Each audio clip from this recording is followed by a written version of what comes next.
Today we're gonna party like it's 1949. Let's talk about that.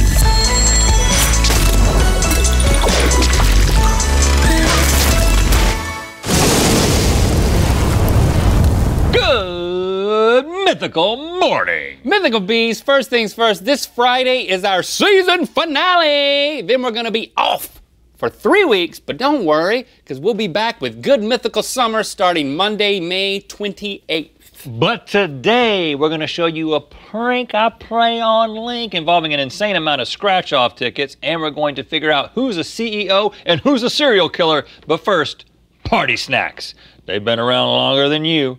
It's time for, can you match the food to the year? People ate it at parties and drank beer? Yes or no, dear? We are gonna taste a party food from a particular decade, and then we are going to guess what decade we think it's from by shuffleboarding the dish down towards our mythical pyramid of decades. Chase, what are you, a maitre d'? Yeah, sure. Yes, he's the mythical waiter, Chase. He's gonna measure how far we are from the correct decade. He's gonna keep an eye on it. Of course, whoever's closer wins the point, and then in the end, the one with the most points will not have to eat a very popular dish from the year 2500 BC, a worm. A worm. Hungry? Round one. Okay, we have our first dish in front of us. What is this? It looks like some sort of ketchup made into a Jell-O mold with some sort of, is that cottage cheese? I don't know what that is. What's that? It's got a, is it a fruit flavor? It's fruity. It is cottage cheese. So cottage cheese. And ketchup Jell-O. Oh, that sounds appetizing. It tastes better when you put it together. It's not horrible. It's really weird. Okay, since I'm tallest, you go first.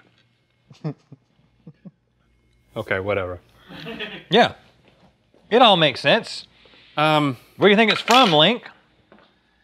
Dang, this is tough. Gotta think about this a second. It's definitely old. It's something I've never seen or heard of, much less tasted. Even something from the 60s I would have heard about. I think it's earlier than that. So I'm going for a slow push into the 1930s area. Slow push, don't overshoot it now. Ooh, Yeah. very, very nice. Okay. Well, I mean, Here you go. I've got my own stick. Whatever. I think you're on the right track. I mean, I was definitely thinking, I don't have any idea specifically, but I was thinking top of the triangle. But if I had to guess specifically, this seems like food for trying times. So I think this is probably from the 30s, but it could be the 10s, the 20s as well. I'm gonna just try to do a general, I'm going for the 30s, but I'm gonna end up knocking yours right into it. Unless you knock it out. You trying to knock me out? Let's just see what happens. Oh, what a fail. No matter what. Okay, Stevie, so tell us not only what decade it was popularized in, but what is it, first of all? That was barbecue cottage cheese salad, Yum. which was popular in the 1940s. Oh, okay, you're closer. Round two. Oh, so what do we have here? A bread bowl. Got a little crouton action. It's dark bread. Dip it in that and dip. Oh. Sour cream. It's almost like a spinach and artichoke-ish thing. It's kind of like a cheese ball meets a spinach and artichoke dip. Not bad at all. There's definitely cream cheese in there. I could eat that whole bowl. Look at that. Now, if we took these off, we could just shuffle this. Okay, we're just gonna do the bowls. Okay. You first. Yeah, I go first this round. This really, it has like a 50s, 60s sort of vibe. You know what I'm saying? Why is that? Because it's just like, hey y'all, America's on the way up. We're making progress. Let's start putting food in bread bowls. We got to make use of that bread edge. So I feel like this is like post-war, you know, we're just hitting our stride, 1950. Okay, here we go. Oh! Right on the money! If you're right about 1950. Yeah, I mean, I like to think that I am. You want a stick? Give me that stick. Oh, that's my stick. I'm taking your stick. My stick's just a little bit longer than yours. My stick's more accurate. All right. Now, I think this bread bowl action is on the precipice of fondue action, which I Fondue. think was in full blossom in 1970. The 70s was a big fondue time. So I'm thinking this is 1960. But I also have an opportunity, since we removed it from the plates, to just give your bread bowl a blistering knock into oblivion. So that no matter where I am on the board, with you off the board, I'm guaranteed the point. But what if my bread bowl is just holding tight, holding its position? Chase, keep an eye on this. Make sure you know whose is whose, because I think this is about to get violent. I'm gonna knock your bread bowl off of your incorrect answer of 1950, while my bread bowl will come to rest gingerly in 1960. Oh, you're gonna play the ricochet game. I'm blasting it and I'm bouncing it. If you pull this off, you deserve every bit of the win. Ah, dang. Which one's mine? Mine's in the middle. Yours is on the Yours far is left. there, this is Link's. Okay. So what is it and what's the answer? That was spinach dip in a pumpernickel bread bowl, and it was popular in the 1980s. Ooh, dang it, I knocked you closer! Yep. Dang it! Thanks for that, Link. You can do that anytime you want. Round 3. Okay, we've got our next item. An hors d'oeuvre of sorts. Looks like a, That's an olive on top, I believe, Link. of what, tuna?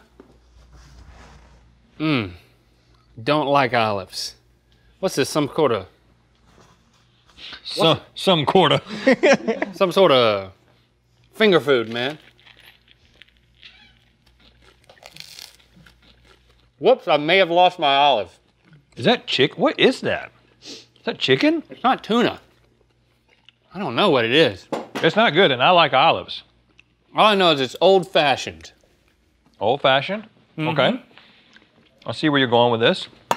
I'm thinking this is 1910. Let's go back all the way. Really? You see a lot of fancy people in their big old dresses walking around eating these watercress sandwich things. Okay, let's see if you can get in there, sucker. Oh gosh, it's slick. Yep. What happened? What- Center of the board. Hey, that's a nice central spot, though. All right. I don't agree with your reasoning, but I agree with your placement. Oh, so you think I was accidentally correct? You're saying what, 1950 or something? I think this is the 50s. This is when people started saying, you know what we can do? We can break these things up and put them on a plate and be fancy. Mm-hmm. You're already in the 50s. If there's a way for me to get you out of the 50s and stay in the 50s, that's what I'm gonna try to do.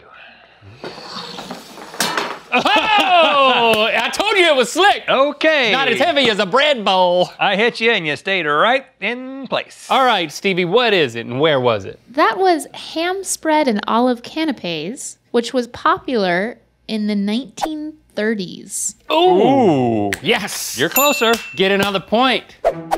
Round 4. Man, we got something on a shell, like an oyster shell. I think, Ah, not dang. like an oyster shell, I think it is an oyster shell. It's on ice. But what is that? Oh, Ooh, that's not part of the oyster. what is that? That's spinach. Black. Oh, it's green? Yeah. That's good, man. You're gonna like that. You're not gonna dislike that. Yeah, it's not bad. I mean, it's got all kinds of other things going on. So I'm first again. Yeah, it's like Boy, that's a heavy plate with that salt on it. savory. Don't love it though. Okay. Man, so far my reckoning has been severely off every time. All right, so what you thinking?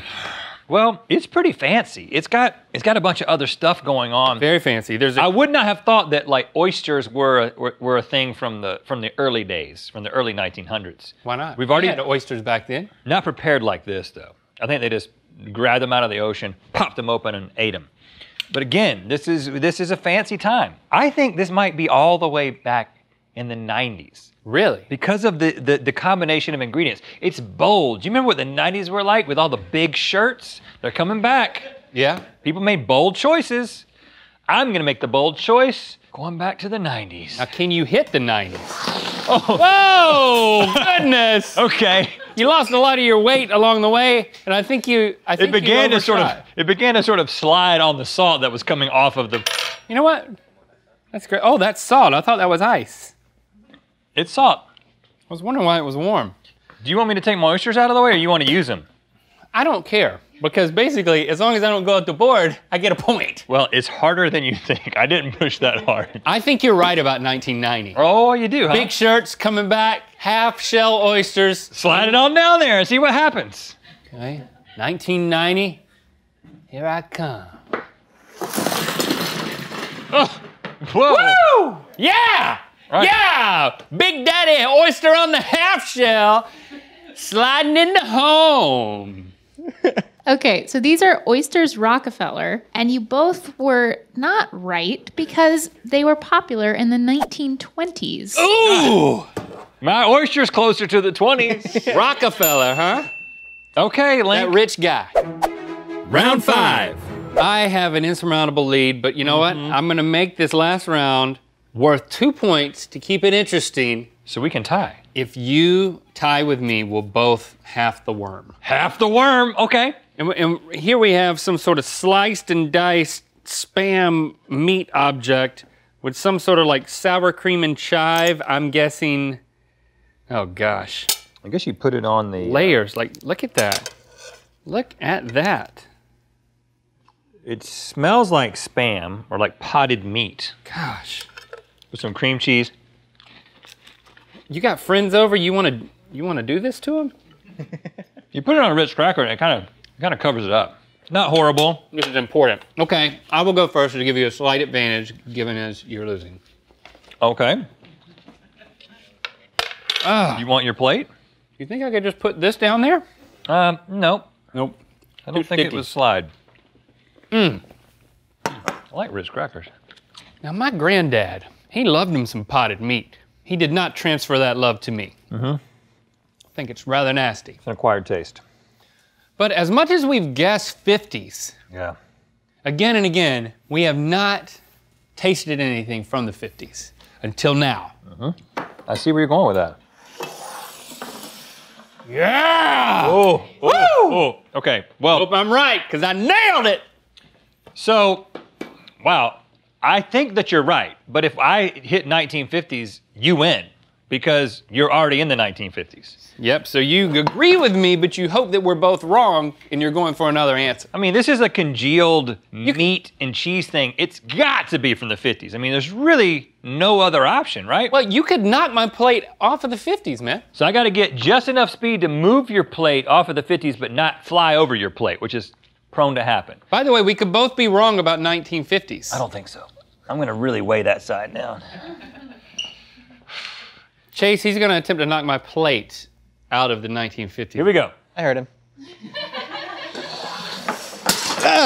Whoa! You broke my plate! Yeah, but my plate left the building.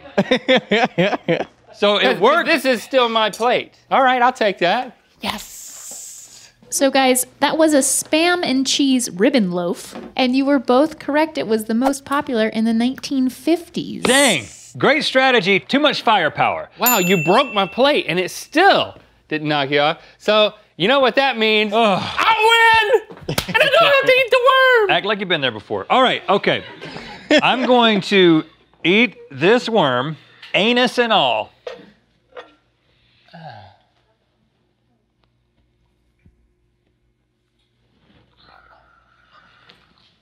Oh gosh. It's gonna be gritty. Is it gritty? Worms suck, man. Worms really suck. I know how you feel. I ate an oyster earlier. I need some of this cream cheese.